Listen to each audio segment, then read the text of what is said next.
El siguiente conferencista es Rolly, apodado a veces Javier Bracho Carpizo.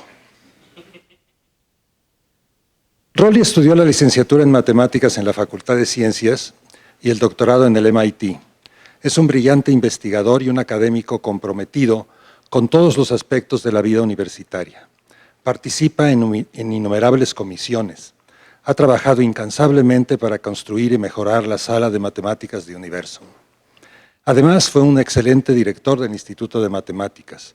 Durante su periodo, en ese cargo, se construyó este edificio y el auditorio, en el que él se ocupó personalmente de adecuarlo para eventos matemáticos.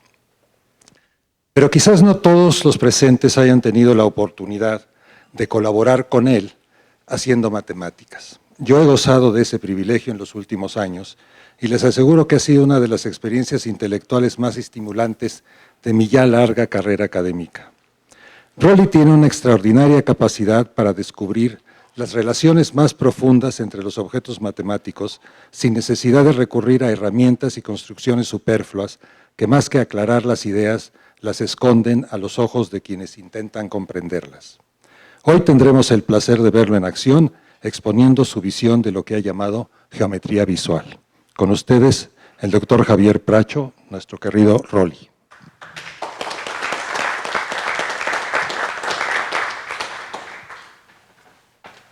¿Ya? Gracias, José Luis. Y gracias, José Antonio, por tu amistad. Ha sido un placer y un desafío intelectual y de trabajo y creativo trabajar contigo. Te entrego un vale por algo que te prometí hace muchos años y todavía no lo tengo. Todavía no lo tienes. Entonces Irene y yo que es una obra artística que le prometimos. Sí, por lo menos hay un vale que dice que se la vamos a regalar. Lo que se han dicho cosas de José Antonio, todas ellas concuerdo. Y una de las que no se ha dicho, ya le quedaba, bueno, no es cierto, hay muchas cosas. Una de ellas es que le aprecio y yo creo que la comunidad le debe muchísimo, es la osadía. Es la gente más osada que yo conozco. Cualquier reto le entra y le entra cualquier cosa con una seguridad que es encomiable. Y la osadía por sí sola no es un buen, no es muy recomendable, pero cuando viene apoyada por la capacidad de trabajo, la profundidad y la capacidad intelectual de José Antonio, es algo maravilloso. Hace unos días decía Jorge Flores que cuando lo fuimos a ver, estábamos chavitos, pasó una foto, a decirle que no había matemáticas en lo que se estaba diseñando como Museo de la Ciencia. Lo que nos dijo fue, hagan ustedes un congreso sobre qué son las matemáticas. Nada más la mitad cierta. La otra cosa que nos dijo en esa reunión, y ahorita no está Jorge para desmentirme, fue, ¿ustedes creen que se pueden poner las matemáticas? Háganme un guión para dentro de 15 días. José Antonio, con la osadía que lo caracteriza, dijo, pues órale. Salimos de ahí, yo iba temblando, ¿no? ¿Y ahora qué hacemos, no? Y así con esa osadía le entramos al asunto. La otra anécdota de esa época que quiero señalar es ya que estábamos en el proceso, éramos los dos chavitos contra los grandes científicos, todos tenían su idea muy clara de lo que era su ciencia y cómo se debía poner, nosotros no sabíamos ni qué íbamos a hacer. Antonio, con la osadía que lo caracteriza, de repente dice, oye, Jorge, lo que tenemos que hacer es hacer exposiciones y a base de las exposiciones que vamos a hacer, ir construyendo la sala. Entonces arranquémonos. y ahí vamos al metro La Raza, con una exposición que fue la que arrancó realmente la producción en el museo, y fue gracias a José Antonio, y órale, vámonos, y ahí estamos. Y viene al caso, porque a la fecha sigo muy, muy orgulloso del nombre que le pusimos. Sabe perfectamente de qué estoy hablando. Y que tenía que ver con esa diferencia entre los científicos que hemos oído aquí, que hablan de la realidad y todo. Y entonces nuestro título era muy señalado a lo que estaba pasando. En el principio, la geometría. Y con eso entró al tema. El tema, todo esto es trabajo con José Luis Abreu. Tiene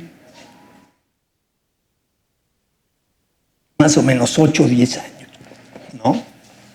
Que nos planteamos el problema junto con Mijael Barot, un estudiante de José Antonio, que es una persona que de enseñanza de matemáticas es genial.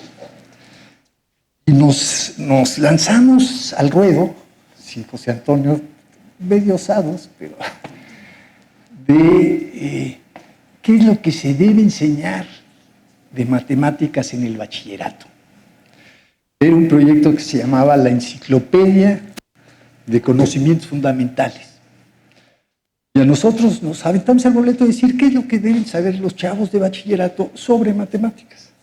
Entonces, nuestra primera decisión fue no lo que les estamos enseñando. Y rápido llegamos a una cosa que fue, no importa los detalles de lo que les enseñemos, lo importante es enseñarles lo que es el pensamiento matemático.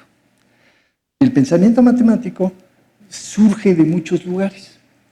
Entonces lo que hicimos fue una enciclopedia de diferentes temas que podrían ser parte de la enseñanza en bachillerato y que no eran y que no son parte de la enseñanza del bachillerato. Entre ellos está la geometría. ¿Cómo enseñamos geometría?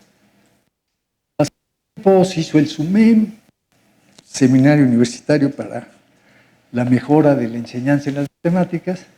José Luis y yo seguimos clavados en el rollo. ¿Qué es lo que debemos enseñar a los muchachos en bachillerato? Y en particular en geometría, decían, híjoles, se los estamos enseñando muy mal. Estamos enseñando muy dogmáticamente lo que son las matemáticas. Las matemáticas, llegó Descartes, se aritmetizó, se algebraizó la matemática, y ¿te acuerdas de también alguna vez trabajabas en lo que les enseñaban en la evaluación? El tipo de preguntas que les hacían a los muchachos, totalmente dogmáticos. ¿Cuál es la ecuación de la parábola con el foco no sé qué?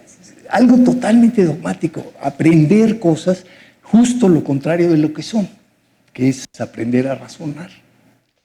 Entonces, una de las ideas que surgió fue ¿por qué no hemos aprovechado los matemáticos lo que hicieron los pintores renacentistas? La perspectiva, ¿por qué no hemos incorporado las ideas de la perspectiva a la enseñanza de las matemáticas a nivel medio? Y esto es lo que resulta de aquello. Hay una parte técnica impresionante que se la tengo que agradecer sobre todo a José Luis y a su equipo, que son Joel y Alejandro.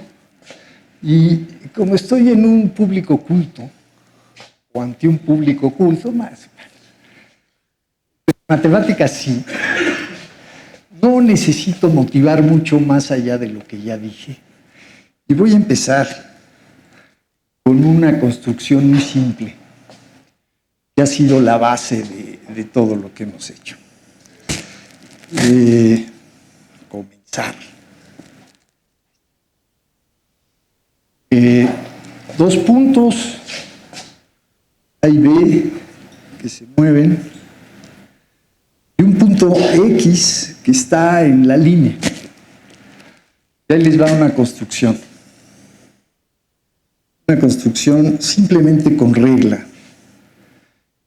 Tomo un punto fuera, ese que apareció ahí, que se llama O, la línea X, y un punto P, otra vez confinado a esa recta.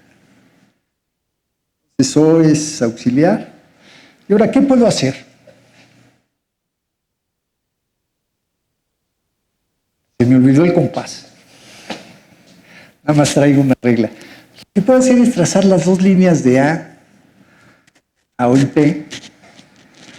Puedo trazar las dos líneas de B, A O y P.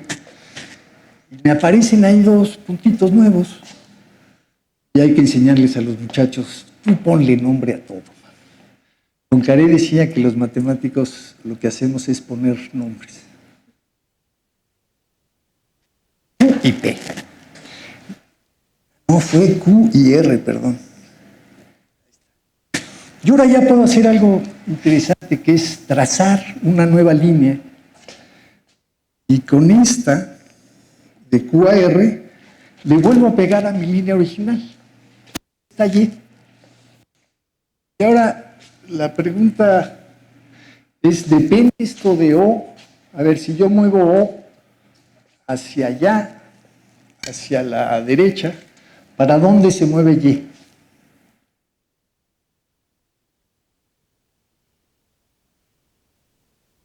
Ándale, alguien se lanzó a decir para el otro lado, ese es maravilloso. Porque si estoy haciendo la pregunta, es que... ¿verdad? Si yo muevo P para acá, tampoco se mueve. Sin embargo, si yo muevo X, Y sí se mueve. Se mueve re bonito.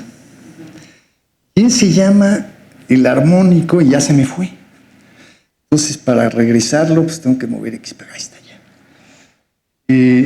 Ese es el armónico. X respecto a A y B. Y esta es la versión gráfica más simple que yo conozco de lo que los matemáticos sentimos cuando decimos, ¡ay, hay un teorema! Como decía ayer Lupercio, para los físicos, Y no se mueve, paper, ¿no? Y ya con la experimentación que acabo de hacer ya fue teorema físico. Y los matemáticos sabemos que hay una razón profunda para que Y no se mueva. Entonces ahí les va. Justo esto es lo que es un matemático. Allí hay algo importante, interesante. Y no se mueve cuando yo muevo a X, cuando yo muevo los dos auxiliares. Y entonces el teorema, lo hemos llamado el teorema armónico, y es justo que no depende, es clarísimo el teorema, el enunciado del teorema. Y ahí les va la demostración. Comenzar. Ahí les va la demostración. ¿Qué tengo que hacer? Agarrar dos ejemplos, O y P, y O' y P', y demostrar que voy a llegar al mismo lugar, que voy a llegar allí. Lo voy a hacer en dos casos. El primero es cuando O y O' no están en el mismo plano. Está clarísimo, ¿no? Entonces, fíjense, lo puedo detener, lo puedo ver desde aquí. Y entonces, ¿qué puedo hacer ahí? Trazar las líneas, esas que están ahí, clarísimas. Acuérdense de esta figura, ¿eh? Esta figura va a ser muy importante. Y se van a ir a intersectar en un punto B. ¿Por qué? Porque esos 4 puntos, la OP, están en un mismo plano. Y están en el plano porque esta recta y esta recta pasan por X, por definición.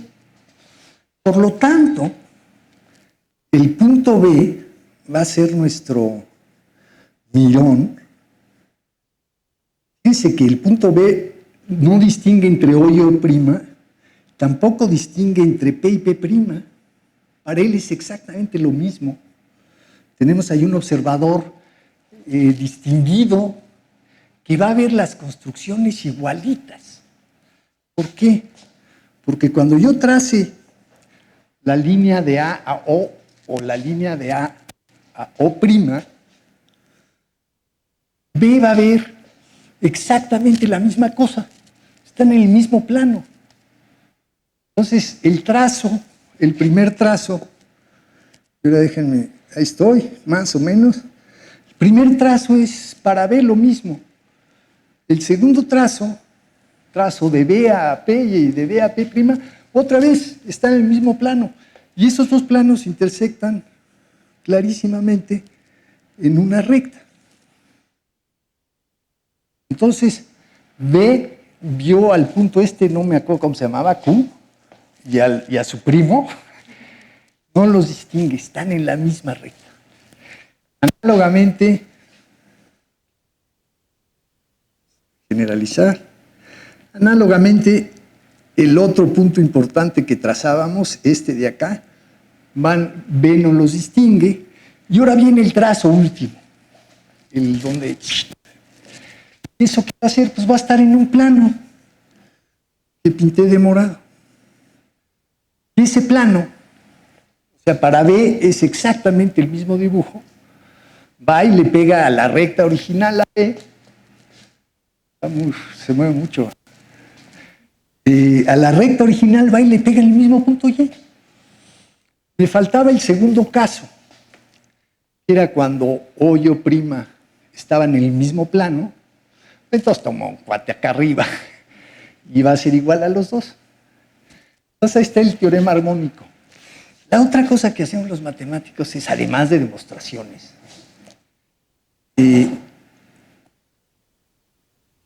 verlas críticamente. ¿Qué fue lo que usé?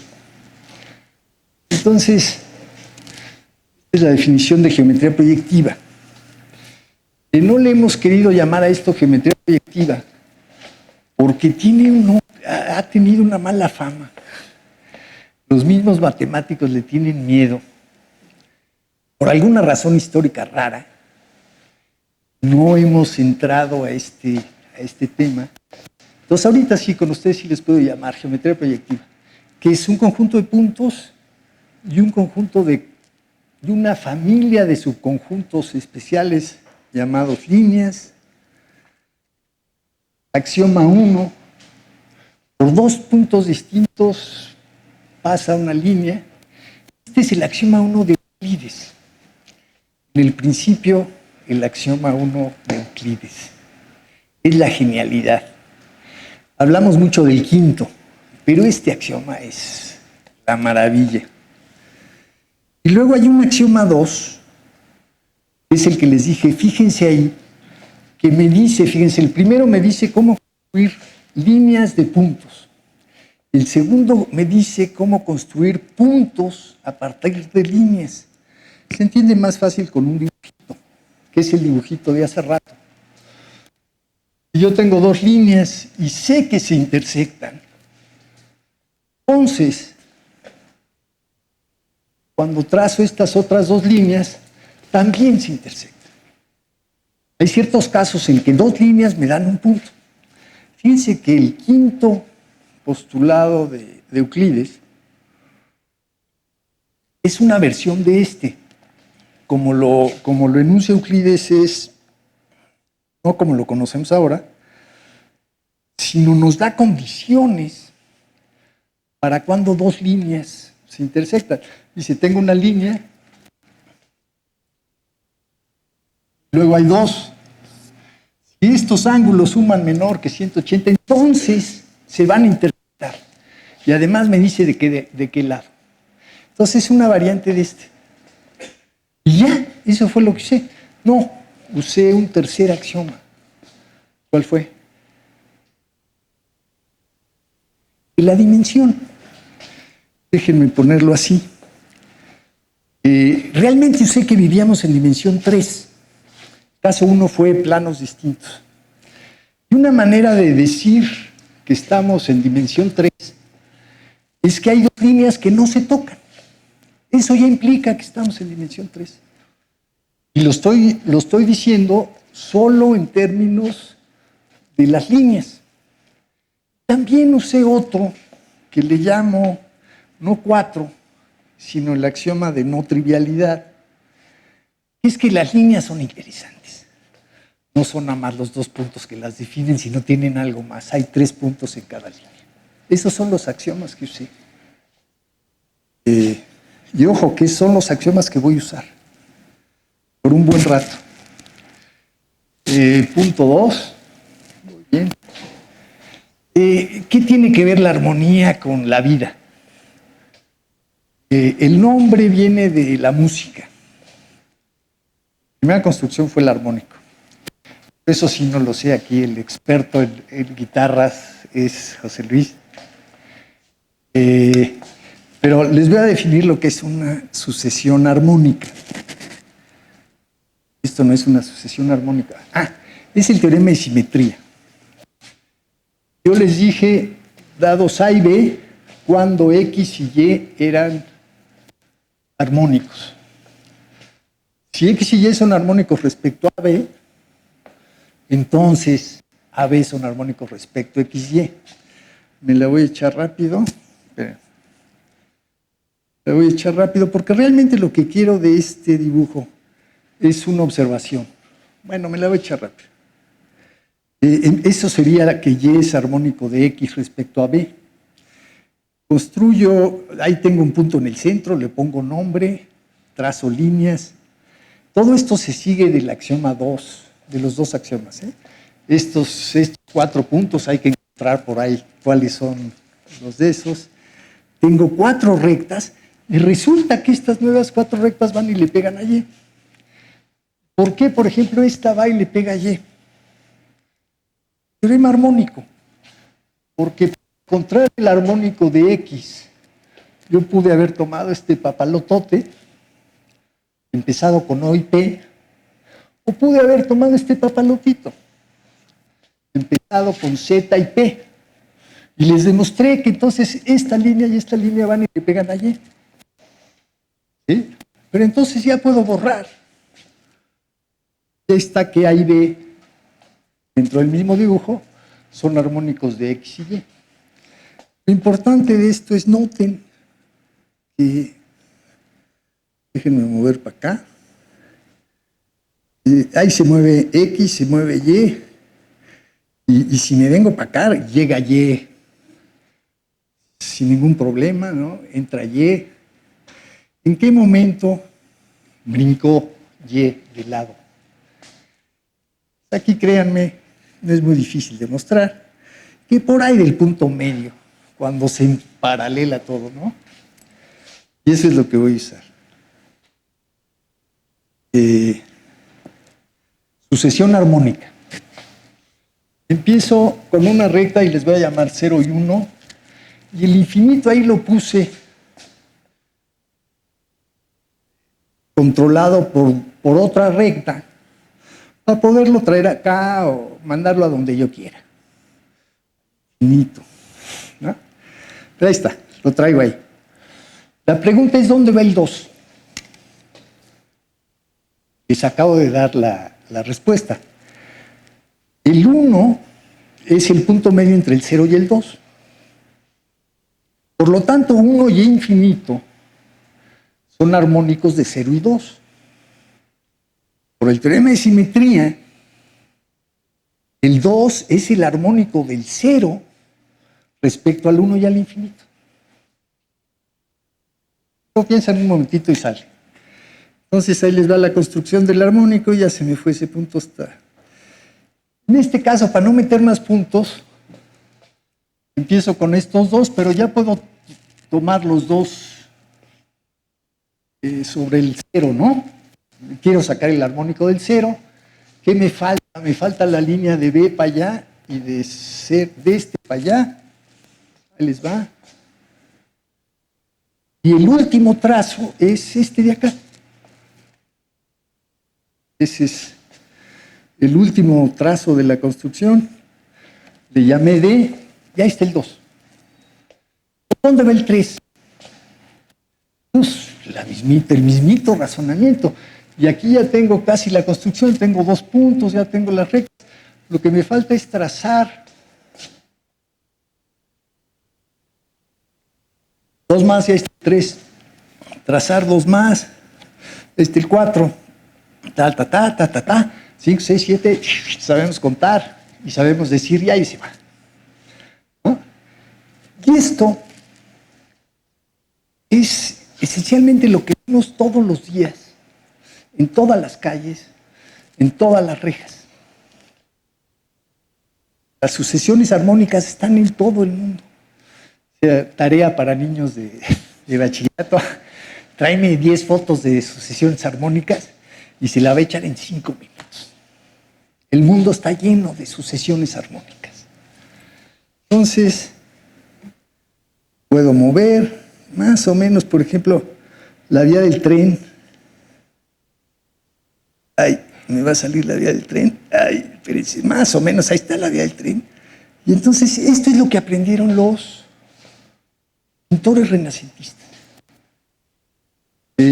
Me faltó una cosa, es que si me puedo ir para adelante, me puedo ir para atrás. Ahí están otros trazos.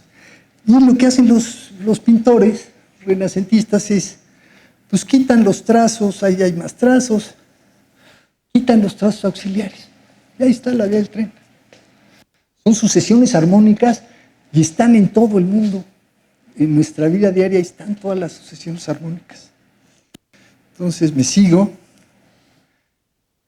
Porque va a ser más fácil hacer lo mismo con un cuadradito. Si se fijaron en la construcción anterior, había una segunda dimensión clarísima, ¿no?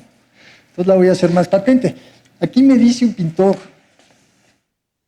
a ver, ahí está la loseta, te lo juro que así la veo. ¿Cómo es el piso?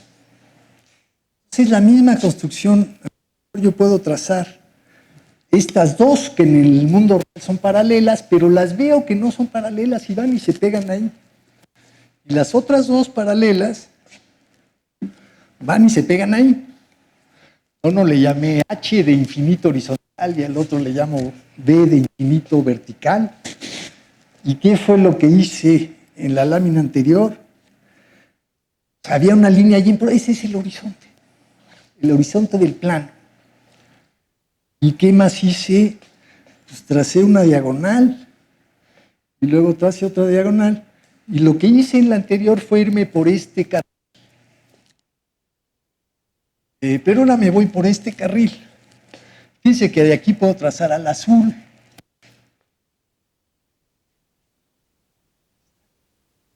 Y entonces de aquí puedo trazar al rojo. ¿Está? Y me sigo, y me sigo, y me sigo, y esas son. Y me voy para atrás. Esto es lo que aprendieron los pintores. De una manera u otra. ¿Sí? Se las ingeniaban para complicarlo, pero en el fondo esto fue lo que aprendieron que así vemos el mundo. Y ahora lo puedo mover. Ahí les voy. Fíjense que tengo aquí 4 puntos. ¡Ay! Se mueve, pero si los pongo paralelos es... A ver, se mueve demasiado. Estoy en lo que Adolfo llamaba grupos de Lie. Estoy en un grupo de Lie de dimensión 8. Porque tengo 4 puntos libres y cada uno tiene 2 grados de libertad. Y cuando me muevo en este grupo de Lie, dimensión 8, se siente que se bambolea para allá. Por ejemplo, puedo tratar de ver una... Mejor al rato lo intento. Una facha. Cualquier cosa que yo haga se mueve. Se mueve demasiado. Estamos viendo demasiados movimientos. lo que nuestro cerebro nos dice es que se está moviendo el plano, pero a la vez están pasando cosas dentro del plano. Entonces déjenme disectar o disecar. A ver, lo voy a hacer esencialmente la misma. En la anterior, cada vez que yo movía un punto se movía el horizonte. Y eso lo percibimos como que se movía el plano. Los planos no se mueven, ¿no? El piso está siempre ahí. Y aquí sentíamos que se movía, ¿no? Entonces, en esta construcción fijo el horizonte. Me quedan 3 puntos. Ahorita ya estoy en un grupo de Lie de dimensión 6. Porque si fijo el horizonte ya tengo 2, 4, 6. Entonces puedo agrandar un eje o agrandar el otro eje. Fíjense que este punto fue más importante, le tocó ser el origen. Y si muevo el origen, se va a complicar, porque se mueven los dos juntos. Pero en fin, esto es lo que los matemáticos llamamos los movimientos afines. Este es el grupo afín. Tampoco es muy común porque los planos tampoco se mueven adentro. Entonces veíamos antes el movimiento del plano, que ahorita ya tranquilicé con fijar el horizonte. Si muevo el horizonte, entonces ahorita, por ejemplo, puedo hacer una fachada más fácil.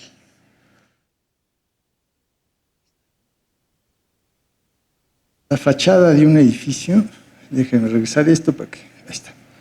Así vemos las fachadas de los edificios, ¿no? Y eso lo vemos todos los días en todos lados. Así es como se nos presenta el mundo. Los movimientos con los que aprendemos a percibir el mundo son todavía más simples en términos de grupos de Lie. Son de dimensión 3 y son los movimientos rígidos. Entonces, esta es la construcción más... ya me equivoqué. Le tenía que picar acá. Esta es la construcción más difícil de todas. Es cómo se mueven las cosas rígidamente. Este es un rectangulito.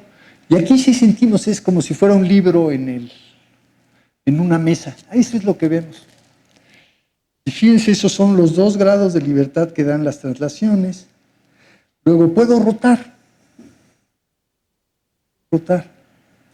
Y aquí tengo otro controlito.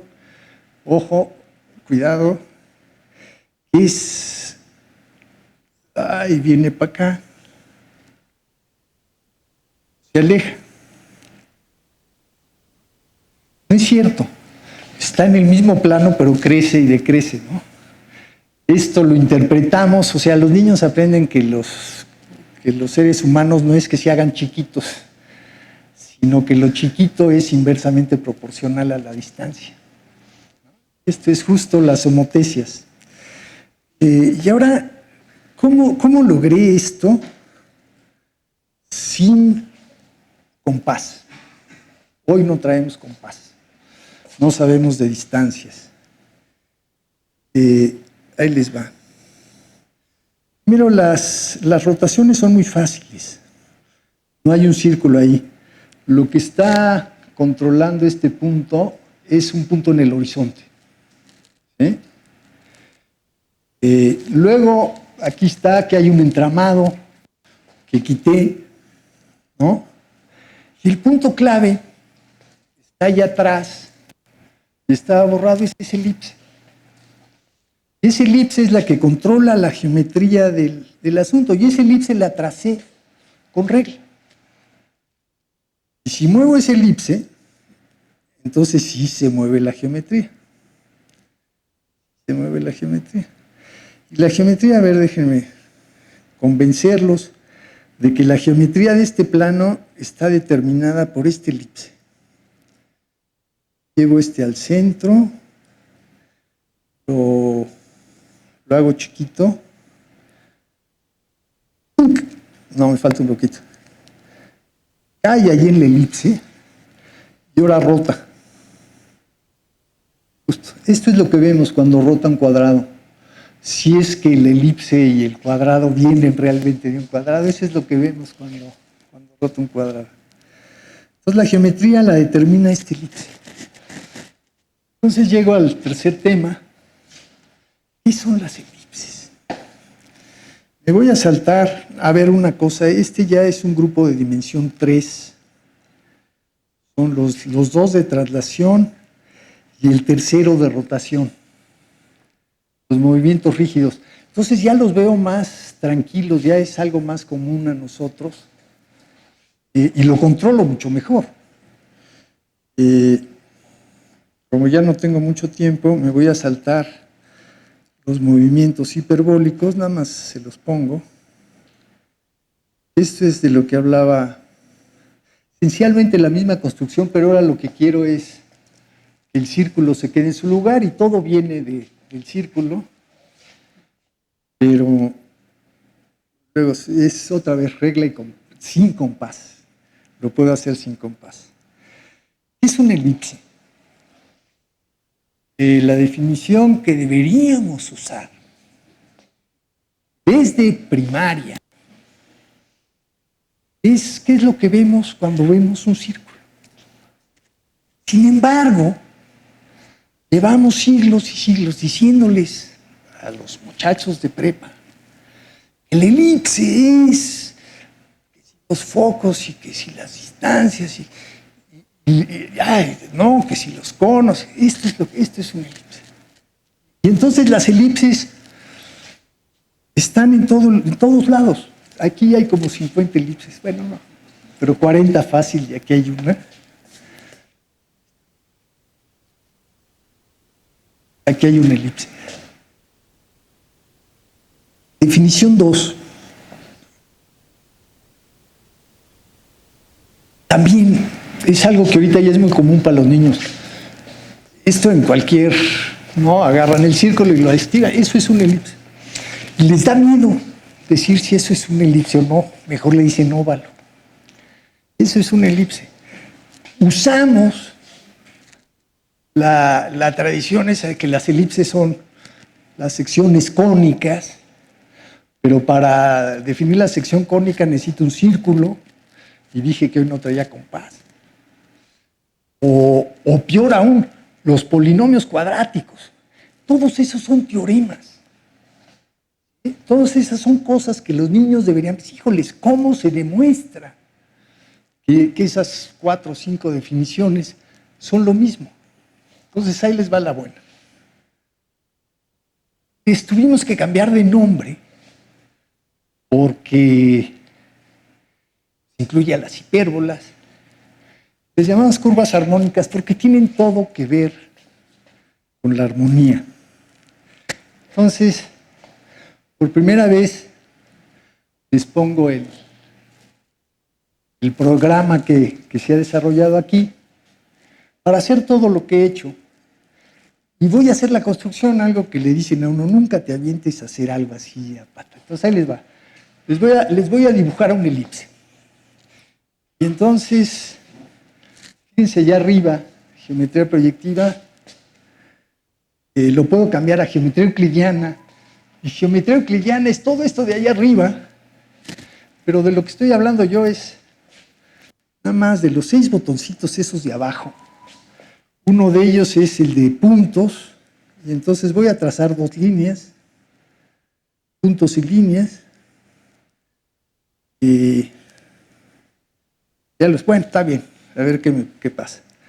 A estos 2 puntos le pico allá abajo, explorar.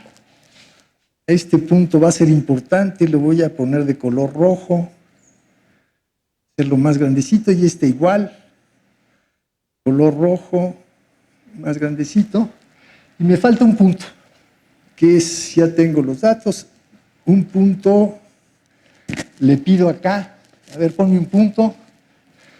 Lo que voy a trazar es la curva armónica que pasa por estos 3 puntos y es tangente a esas 2 rectas. se los voy a probar con 2 golpes de armonía. Necesito una línea entre estos dos y un punto allá adentro que la va a hacer de parámetro, ese de ahí. Y va a parametrizar tanto a los puntos de esa recta como a las rectas por este punto de arriba. ¿Ok? He usado punto, estos son segmentos, armonía. Está incorporada como herramienta. Entonces quiero el armónico de este punto respecto a estos dos.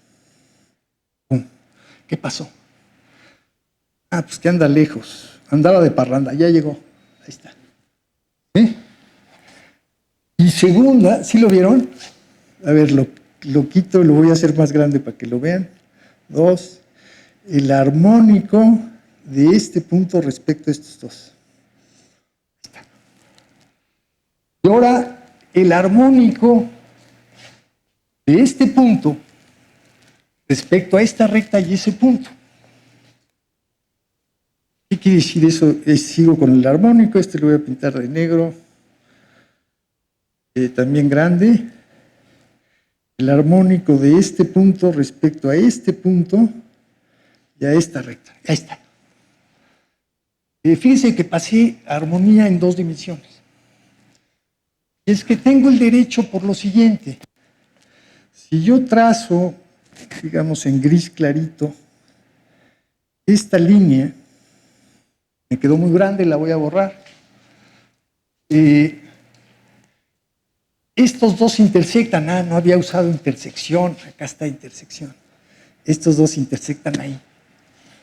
Entonces el armónico de este respecto a esta recta y este punto es el armónico de este respecto a estos dos. De tal manera que cuando yo mueva el punto rojo, el negro es su reflejado cuando estoy cerca de la recta y es el rotado 180 grados cuando estoy cerca del punto. Y es simplemente la reflexión armónica. Entonces, no las necesito porque lo que necesito es este de curva. Curva. La voy a pintar de morado. Grande. Y es la curva que dibuja este punto cuando muevo. Esa es la elipse. Esta es la curva armónica. Ahora sí, depende de mis 3 parámetros. Por eso las llamamos curvas armónicas, tienen todo que ver con la armonía. Sin embargo, esta no es una buena definición para trabajar. La buena definición para trabajar, ahí les va.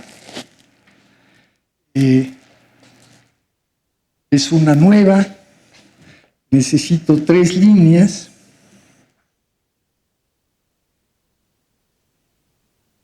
Una, 2, 3. Pero necesito que esas 3 líneas estén en el espacio. Le piqué aquí. Necesito que esas 3 líneas sean generales. Entonces voy a subir este punto. No tanto. Este punto. Y este punto de acá. Ahí está. Muy bien, José Luis. Sí, ¿verdad? Y estos 3 los bajamos. Este es el estado del arte, el mundo sobre estas cosas. Le doy la vuelta y ahí están mis 3 rectas en el espacio. Le puedo quitar la caja, le puedo quitar esta. Y ahí va la construcción de Hilbert. Tomo un punto que va a ser importantísimo en una de las rectas y me falta plano. El plano lo voy a dibujar en gris delgadito y voy a tomar el plano que pasa por este punto No quiere, José. Pues es que no tengo plano. No quería. Eso me pasa. No quiere José Luis y me lo arregla. Y luego, por estos dos puntos, ese es un plano. Fíjense, ahí se ve el plano. Ese es un plano. Entonces ya usé un punto en una de las rectas, el plano por la siguiente recta y me falta la tercera. Entonces, perdón, eso fue plano, no debía haber hecho eso. Me falta la tercera, debería yo estar aquí, quitar puntos, ahí está. Intersectar en tamaño 2 este plano con esta recta. Y si no la veo, es que por ahí está. No se intersectaba en la pantalla, se intersecta acá. Y finalmente, este es el punto clave, la línea por este punto, por estos dos puntos. Esa es una línea que toca las tres líneas rojas. Entonces, voy a quitar el plano. Ya, párate.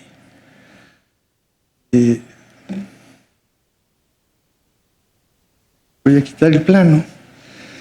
Y ese último botón. No, es el de la familia. En azul clarito. Dibújame todas las líneas, estas azules, cuando se mueve este punto. Ahí está. Las superficies regladas. Definidas totalmente por incidencia. Simplemente puntos, líneas, planos, cómo se intersectan. Esas son las superficies. Entonces, ¿qué es una curva armónica? Es una curva armónica. Espérate. Es una curva armónica. Ya todo el mundo sabe qué voy a hacer. Un plano verde, un punto y otros dos. La intersección, voy a dibujar en negro, de esta recta con este plano, por ahí está el punto, y la curva que define ese punto de intersección, cuando muevo esto, ahí está.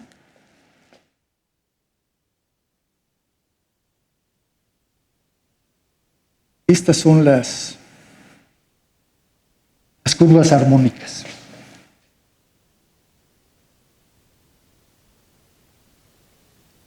Y esta definición, si lo veo con cuidado, trae torta, es buena, porque trae una torta bajo el brazo. Observen lo siguiente. Empecé la construcción con 3 rectas rojas. Y mi reglado son todas las rectas que tocan a las 3, lo pinté de azul. Pero si yo tomo 3 rectas azules y le hago su construcción, voy a tener un reglado rojo que va a contener a las 3. Bueno, ese es superficies regladas, ya lo vi. La definición de curva armónica, la buena. La intersección de una superficie reglada con un plano. Eso lo tengo que asumir como axioma. Que si tengo una superficie reglada, no importa qué reglas azules tome yo, va a ser único el rojo. Eso es el mejor ejemplo que yo conozco del teorema de Gödel. Tienes varios axiomas, tenía yo 4, trabajas un poquito y llegas a una disyuntiva, o aceptas este axioma o no. Si lo aceptas, bueno, ahí digo que ya se me está acabando el tiempo, es equivalente al teorema de Pappus. El primer ejemplo donde no se cumple es sobre los cuaterniones, es un ejemplo complicado. Y ahí viene ya la última construcción. Es si acepto ese axioma por este punto que les construí hace rato, pasa una regla roja. Comenzar. Pasa una regla roja. Por lo tanto, las superficies regladas vienen con planos. Me dan los planos tangentes de regalo, no necesito cálculo. Los axiomas me dan ese plano tangente. Por lo tanto, puedo intersectar ese plano con mi... Y déjenme moverla para que lo vean. Ya la muevo la superficie para que vean. O muevo el punto para que vean cómo gira. ¿Sí? Entonces, recuerden con lo que empecé. Yo empecé con 3 puntos en una línea. Y ahorita tengo, olvídense, esta roja es el parámetro, ¿no? Creo que sí, ¿no? Supongo que sí. Y ahorita tengo 3 rectas en un plano que pasan por un punto. Entonces hay también una noción de armonía entre rectas. Por lo tanto, es igualita y funciona re bonito y la construcción es hermosa. Puedo trazar, ¿qué pasó ahí? Puedo trazar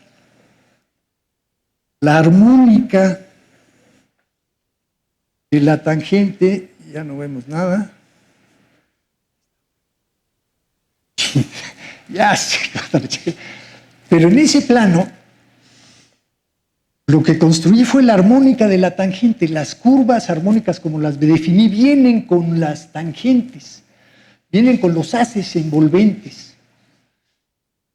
Y ahora observen lo siguiente, otro teorema físico. ¿Cómo se mueve armónica? Chímano. ¿Cómo lo regreso a su estado natural, José Luis? Ya se me volteó. A ver, voy a intentarlo, pero se está moviendo raro. A veces se mueve raro, todavía. Ahí está, más o menos. Ahí está. ¿Cómo se mueve la última que tracé? Se mueve alrededor de un punto. Si yo trazo la familia de rectas,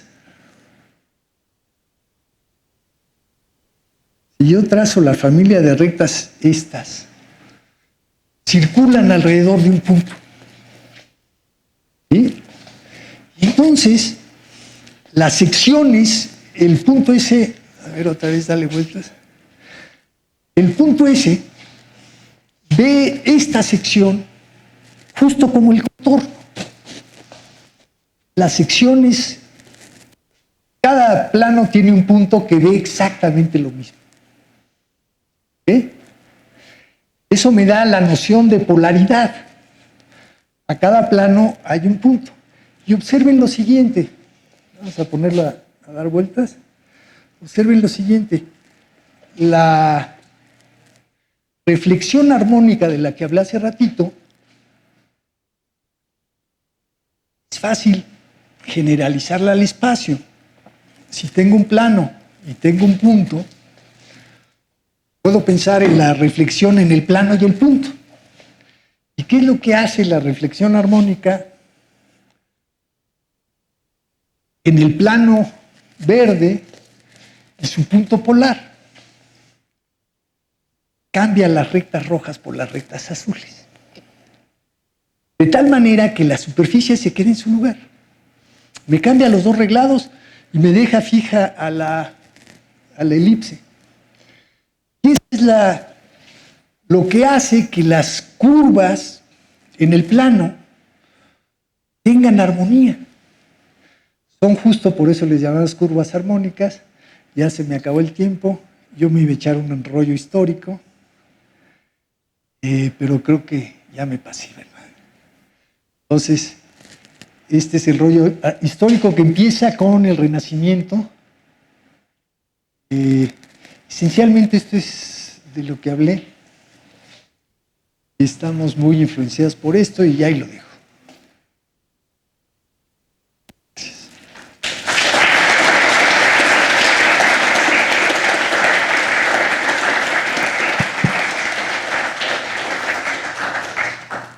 ¿Hay alguna pregunta? ¿Dónde puedo bajar la aplicación?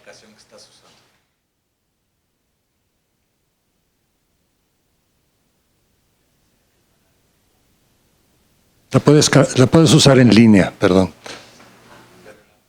También sí, la puedes descargar. ¿Sí?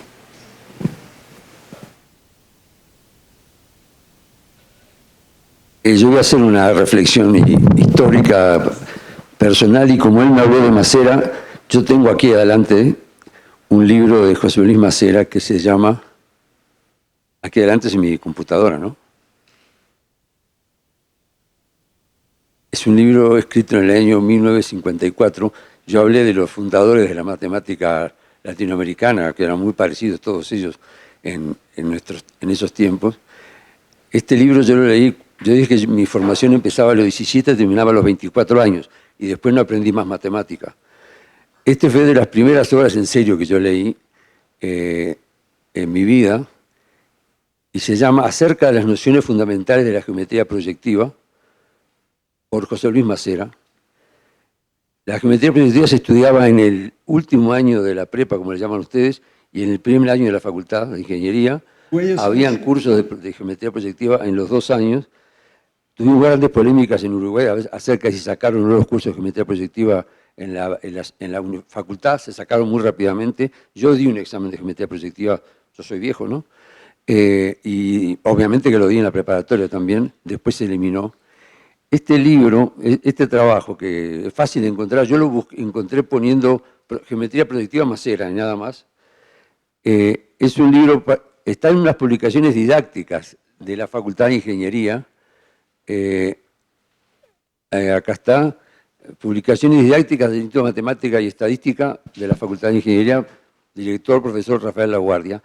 Y el libro tiene una vocación didáctica fuertísima, tanto que las 4 primeras páginas del libro, yo creo que todo profesor de matemática, por lo menos de la secundaria, debería leerlo, porque es la vocación de un gran matemático por ver cómo enfocar distinto algunos problemas, y él discute acerca de lo que hay que enseñarle o no a un estudiante con poca formación matemática, en particular de la geometría proyectiva, y discute con los libros de Severi y ¿cuál era el otro? Los que yo estudié eran esos. Era Severi uno y un apellido largo italiano el otro. Las referencias bibliográficas que acabo de mirar, hay 4 o 5 que coinciden con las tuyas, son las más antiguas. Yo les recomiendo que lo miren solo para entender este interés que ustedes han puesto para meterse en este tema. Seguro que lo miraremos. Y entender el asunto. Muchas gracias. Perdone, yo me estoy yendo, así que para mí es como una buena retirada esta. Muy bien. Muchas gracias. Ana María.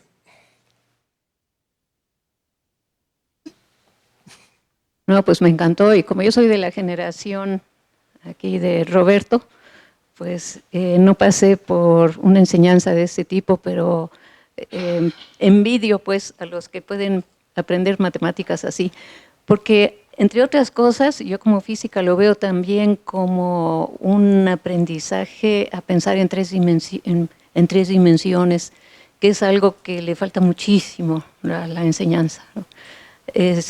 Empiezan con el plano, pero al rato ya. Sí. Y de ahí en adelante habrá que ver, ¿no? Pero una observación respecto a esta nota histórica. Yo creo que se podría agregar una referencia más, que es Félix Candela. Qué maravilla. Félix Candela usó muchísimo estos principios sin conocer lo que ustedes han hecho, y seguro que le hubiera encantado y lo hubiera usado como una herramienta para diseñar sus cascarones. Gracias. Bueno. Muchas gracias. ¿Alguien más? José Antonio.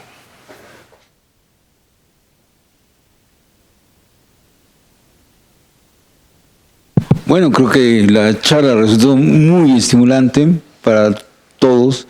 Gracias, Rolly. Mi pregunta sería, a ver, nosotros no crecimos con las máquinas jugando. Entonces, la perspectiva que tiene uno de cómo usar las máquinas, o que se puede hacer, es muy diferente de los niños que sí nacen utilizando.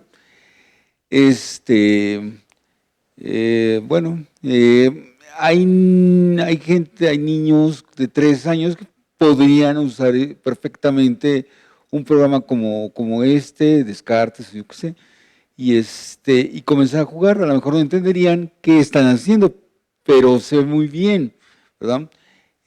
¿Hasta qué edad lo han utilizado ustedes para enseñar formal o informalmente matemáticas o algunos siglas?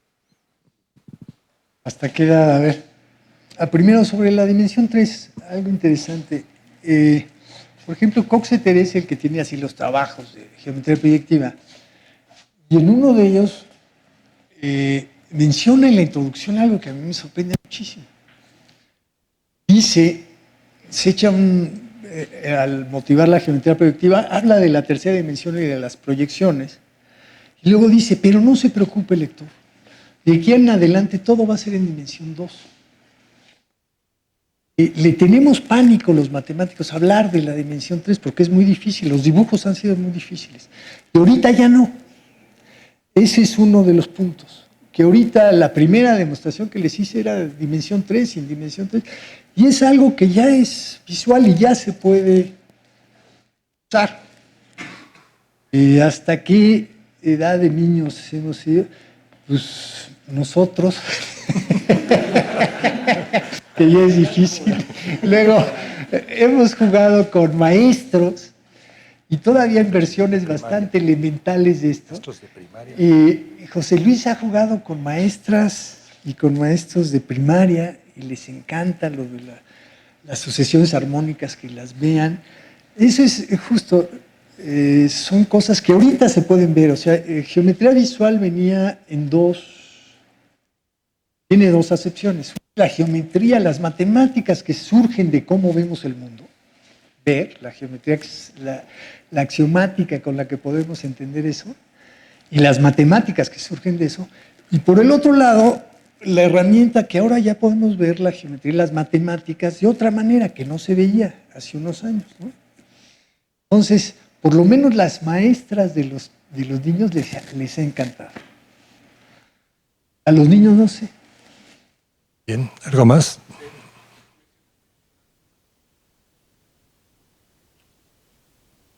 El axioma del equipal. ¿Qué pasa ahí?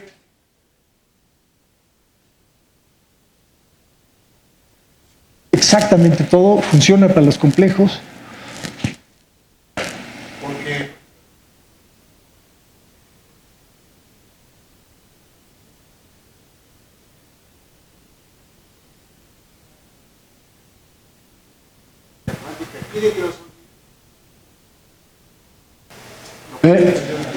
Todo esto se sigue de los 4 axiomas más del equipal, ¿eh? Es así de simple. Lo que ha pasado, si me permiten ahorita, que tiene que ver con esto, es que desde Hilbert la idea de la axiomática inmediatamente se van a demostrar que es aritmetizable.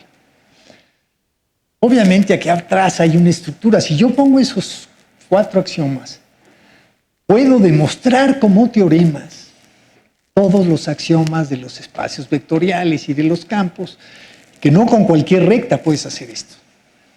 Y eso es lo que hizo Hilbert, eso luego se hizo en los 30, y si insiste mucho, empieza uno la geometría proyectiva, se va uno a aritmetizar y entonces ya se siente tranquilo el matemático porque ya está toda la herramienta que viene del álgebra, ¿no?